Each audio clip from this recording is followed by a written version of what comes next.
네, 오늘부터 요한계시록 본문을 살펴보고자 합니다. 오늘은 요한계시록 1장 1절부터 8절까지만 짧게 살펴보도록 하겠습니다. 먼저 1, 2절을 읽어보겠습니다.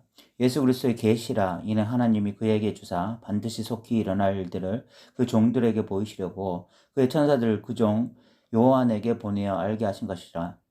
요한은 하나님의 말씀과 예수 그리스도의 증거 곧 자기가 본 것을 다 증언하였느니라 라고 말씀하고 있습니다. 이 본문에는 요한계시록이 어떤 책인지를 명확하게 잘 보여주고 있습니다. 먼저 요한은 예수 그리스도의 계시다라고 말씀하고 있습니다. 요한계시록은 계시의 책입니다. 그래서 책 제목도 요한계시록입니다. 그렇다면 계시라는 것이 무엇이냐고 질문할 수 있는데, 계시라는 것은 영어로는 레볼레이션이고 헬라어로는 아포칼립스라는 단어인데, 이 단어의 뜻은 감추어진 것을 드러냄이라는 뜻을 가지고 있습니다. 그런데 그런 단어의 뜻이 아니더라도 본문을 통해서 우리는 계시가 무엇인지 정확하게 이해할 수 있습니다. 본문에 보시면 요한은 반드시 속히 될 장래의 일에 대해서 천사를 통해서 환상으로 보았습니다. 이것을 계시라고 이해하시면 되겠습니다. 여기서 중요한 것이 반드시 속히 될 일이라는 것입니다.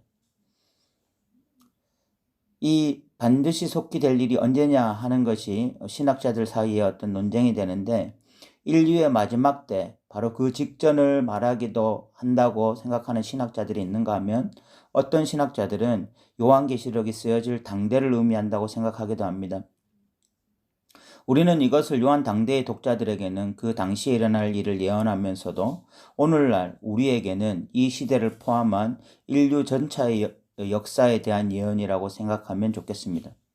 중요한 것은 요한이 이 환상을 통해서 반드시 속히 될 미래의 일에 대해서 분명히 보았다는 것입니다. 이것은 요한만이 본 환상입니다. 그렇기 때문에 요한은 바로 하나의 의무가 주어지는데, 그것은 바로 증인의 의무입니다. 그래서 요한은 2절에서 자신이 본 것을 다 증언하였다라고 말씀하고 있습니다. 1995년 삼풍백화점 붕괴 사고는 백화점 소유주의 탐욕으로 인한 무단 증축과 불법 시설물 적치, 규격 미달 자재 사용 등 부실 공사와 관계 당국의 형식적 안전검사 등 온갖 비리와 편법, 불법이 쌓여 만들어낸 한국형 참사였습니다.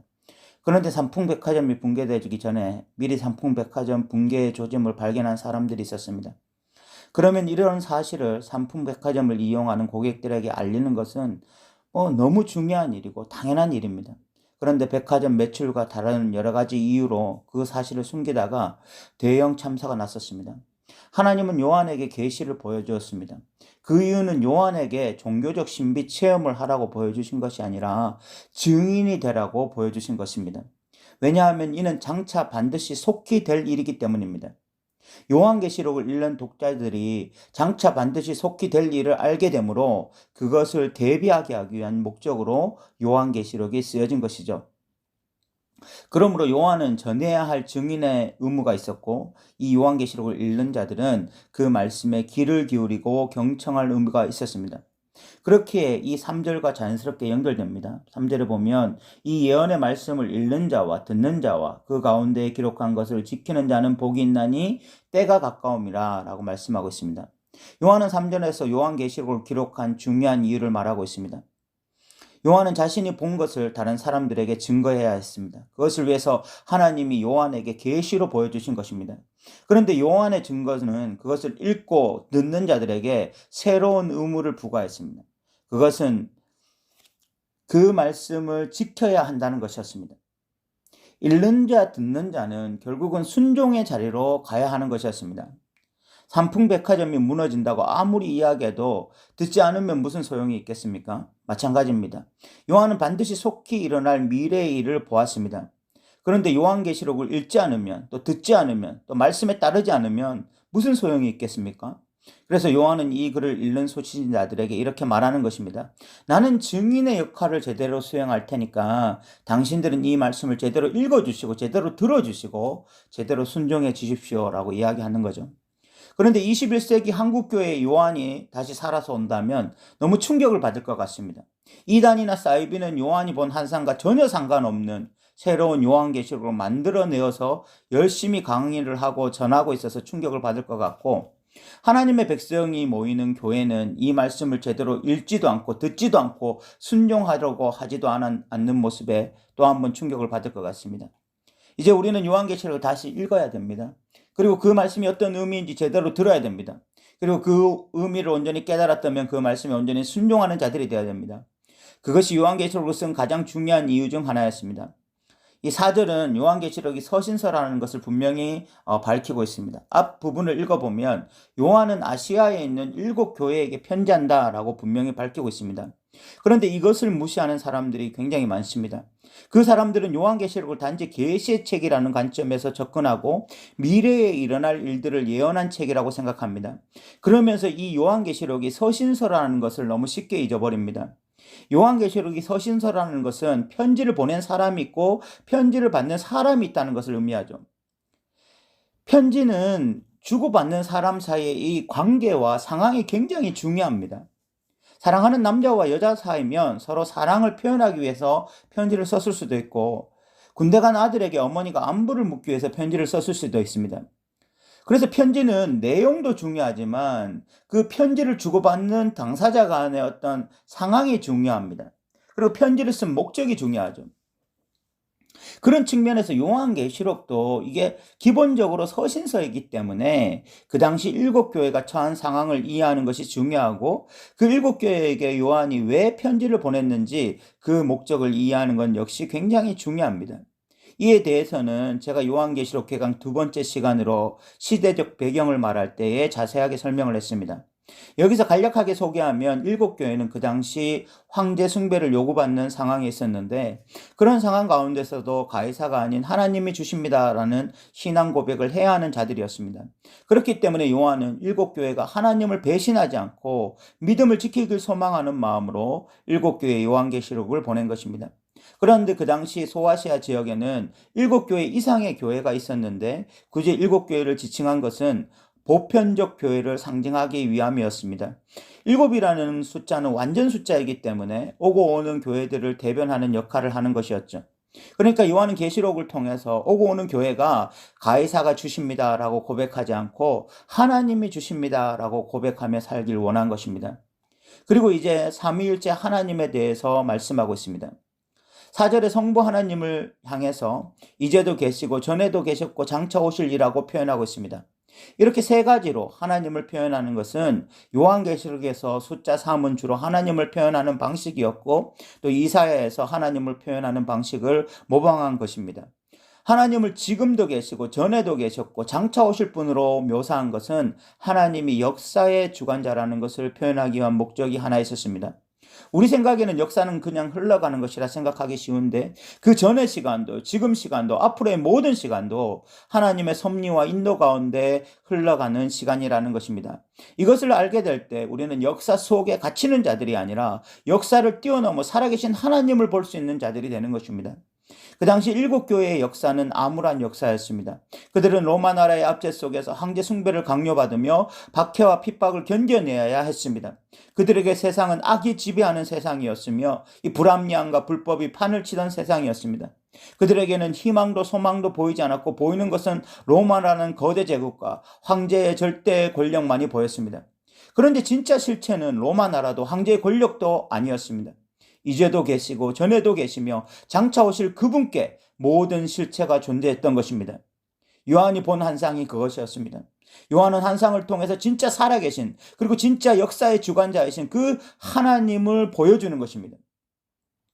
그리고 7영을 말하고 있는데 여기서 7이라는 숫자는 완전 숫자이기 때문에 완전하신 영, 즉 성령 하나님을 지칭하는 것입니다.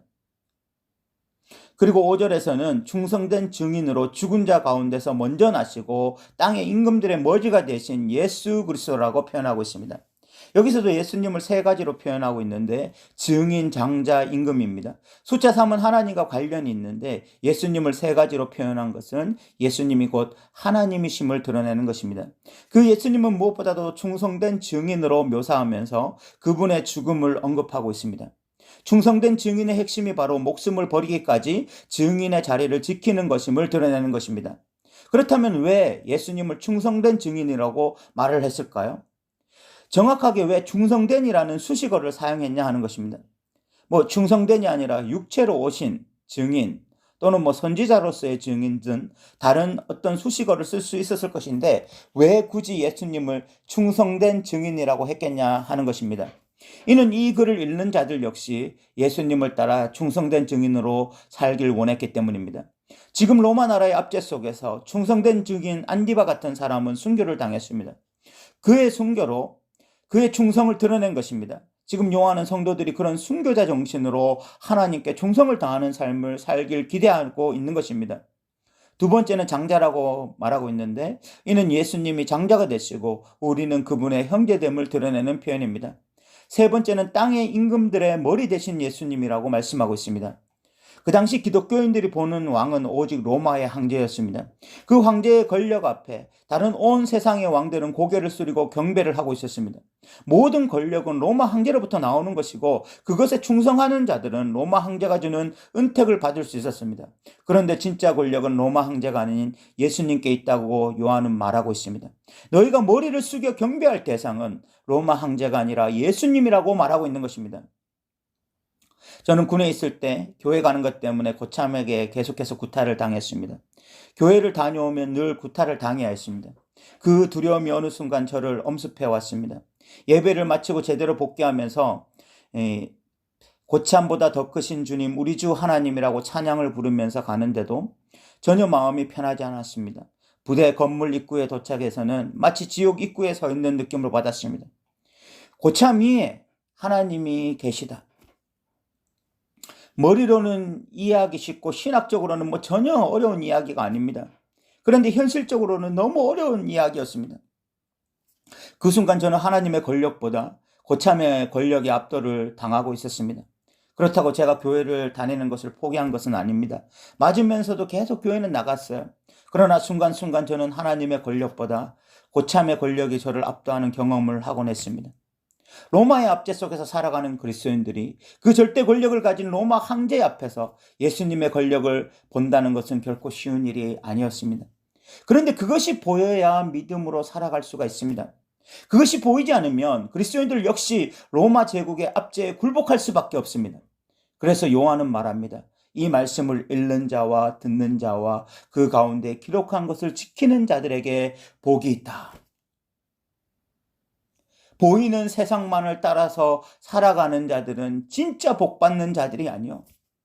보이지 않는 그 하나님 나라 세계를 바라보면서 이 땅에서 하나님을 왕으로 섬기는 자들이 진짜 복된 자들이라고 요한은 말하고 있는 것입니다. 요한계시록은 우리에게 보석과 같은 책입니다. 삼위일체 하나님이 다스리시는 진짜 하나님 나라를 보여주기 때문입니다. 요한은 이렇게 삼위일체 하나님에 대해서 성도들에게 설명하고 난 이후에 이 전형적인 남부인사로 은혜와 평강이 있기를 원합니다. 그 이후 요한은 이제 예수님이 무슨 사역을 하고 있는지를 설명하는데 이 5절 하반절부터 6절까지를 보면 예수님은 두 가지 사역을 하셨습니다. 5절 하반절부터 보시면 우리를 사랑하사 그의 피로 우리 죄에서 우리를 해방하시고 그의 아버지 하나님을 위하여 우리를 나라와 제사장으로 삼으신 그에게 영광과 능력이 세세토록 있기를 원하노라 라고 말씀하고 있습니다. 예수님이 하신 사역은 두 가지인데 하나가 죄로부터 우리를 해방시키신 것이고 또 하나가 나라와 제사장을 삼으신 것입니다. 이 죄로부터 해방이라는 것은 더 이상 죄의 지배를 받으며 살아가지 않는다는 것을 의미합니다. 우리는 이제 죄와 싸워 승리할 수 있습니다. 지금도 죄에 얽매여 살아가는 그리스도인들이 있습니까? 저는 그런 분들께 말하고 싶습니다. 예수 그리스도의 사역을 믿으십시오. 그리고 죄로부터 참 자유를 누리십시오. 그리고 두 번째로 이 나라와 제사장이 되게 하셨다고 말씀합니다. 여기서 나라란 그 나라의 실제적인 주인이 되었다는 것을 의미합니다. 이 땅을 사는 동안 그리스도인들은 로마 나라의 이 압제 속에서 살아가고 있습니다. 이들은 주인이 아니라 계급으로 살아가고 있고 압제받고 고통하는 자들로 살아가고 있습니다. 그런데 이 그리스도인들이 하나님 나라의 진짜 주인공들입니다. 또한 이들은 제사장들입니다. 제사장은 하나님과 백성들 사이에 중재자 역할을 하는 자들입니다. 하나님의 백성들은 이 땅에서 억압받는 자들이기 때문에 위축되고 두려워하면서 살아가서는 안 됩니다. 그들은 그런 삶 가운데서라도 어떻게 하면 하나님과 세상 사이에 화해를 이룰 수 있을지를 고민하면서 참된 복음을 증거하는 자들이어야 했던 것입니다. 그리고 궁극적으로 이 예수님의 사역은 하나님을 예배하게 만듭니다. 오늘 6절 하반절에 그에게 영광과 능력이 세세토록 있기를 원하노라 라고 말씀하고 있습니다. 지금 로마 나라는 황제를 숭배하고 있습니다. 그러나 그리스도인들은 하나님만 예배하며 사는 삶을 살아가야 됩니다. 왜냐하면 예수님이 그렇게 살아갈 수 있도록 우리를 죄에서 해방시키시고 나라와 제사장 삼으셨기 때문입니다.